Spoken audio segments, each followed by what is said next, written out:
इस डेरे ते ना किसी ਨੂੰ ਵੀ ਆਪਣੀ ਜ਼ਿੰਮੇਵਾਰੀ ਦਾ ਕੋਈ ਅਹਿਸਾਸ ਨਹੀਂ ਹੈ। ਅੱਜ ਮੇਰੀ ਤਬੀਅਤ ਖਰਾਬ ਸੀ, ਅੱਜ ਕੋਈ ਬੰਦਾ ਡੇਰੇ ਤੇ ਪੱਠੇ ਵੱਢਣ ਵਾਸਤੇ हजरा ਹਾਂਜੀ किधर चली है? ਪੱਠੇ ਵੱਢਣ ਚੱਲੀ ਹਾਂ। तो रुक मैं बढ़ गया हूँ। ਨਹੀਂ ਜੀ ਮੈਂ ਆਪੇ ਵੱਢ ਲਾਂ।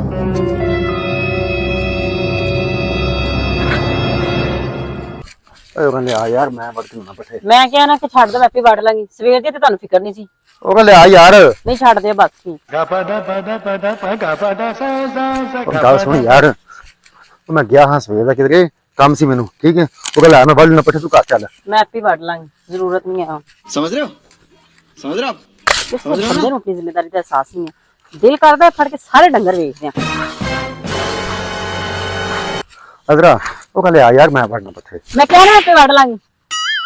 ले आ यार। ਤੁਹਾਨੂੰ ਕਿਹਾ ਨਾ ਆਪੇ ਵੱਢ ਲਾਂਗੀ। चल ठीक है बढ़ ला फिर। ਇਧਰ ਆਓ ਨਾ ਕਰਾਓ। ਸਵੇਰ ਦੇ ਤੁਸੀਂ ਫਿਰ ਕੇ ਆਏ ਹੋ। ਤੁਹਾਡੇ ਸਾਹਮਣੇ ਉੱਥੇ ਮੈਂ ਦਾਤਰ ਫੜਿਆ ਤੇ 1 ਕਿਲੋਮੀਟਰ ਚੱਲ ਕੇ ਮੈਂ ਪੱਠਿਆਂ ਤੱਕ ਆਈ ਆ। ਇੱਕ ਵਾਰੀ ਵੀ ਤੁਹਾਡੇ ਮੂੰਹ ਨਿਕਲਿਆ ਕਿ ਲਿਆ ਪੱਠੇ ਮੈਂ ਵੱਢ ਲਿਆ ਨਾ। ਫੜੋ ਨਾ ਕਰਾਓ ਦਾਤਰ ਤੇ ਪੱਠੇ ਵੱਢ ਕੇ ਨਾ ਤੇ ਲੱਦ ਕੇ ਲੈ ਆਇਆ ਜੀ। ਆ ਕੋਟ ਤੇ ਲਾਓ ਸਰਾਓ।